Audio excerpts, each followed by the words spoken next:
வேத பயணத்தில் இன்று நான் பார்க்க போவது இருதயத்தை பார்க்கிறார்.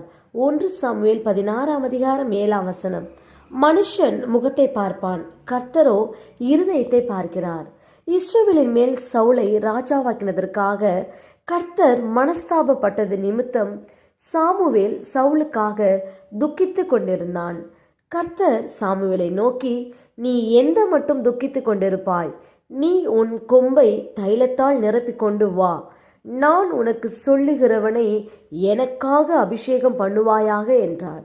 சாமுவேல் ஈசாயின் குமாரர்களை ஒவ்வொருவராக பார்த்தபோது கர்த்தர் சாமுவேலை பார்த்து சொன்னது, மனுஷன் பார்க்கிறபடி நான் பாரேன். மனுஷன் முகத்தை பார்ப்பான், கர்த்தரோ இருதயத்தை பார்க்கிறார் என்றார். ஆம், மனிதர்கள் முகத்தை பார்த்து தவறாக தீர்மானிப்பார்கள்.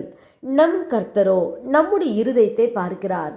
நம்முடைய உள்ளந்திரியங்களை அவர் ஆராய்ந்து அறிகிறவர். உங்கள் இருதயத்தை நன்கு அறிந்த கர்த்தர் உங்கள் ஏக்கம் விருப்பம் எல்லாவற்றையும் நிறைவேற்ற வல்லவராயிருக்கிறார். நாம் ஜெபிப்போம். அன்பின் பிதாவே, கேட்ட வார்த்தையின்படியே நீர் எங்களுக்கு செய்யப்போற கிருபைக்காய் ஸ்தோத்திரம். இயேசுவின் நாமத்தில் ஆமேன். கர்த்தர் தாம் இந்த வார்த்தையை கொண்டு உங்களை ஆசீர்வதிப்பாராக. ஆமேன்.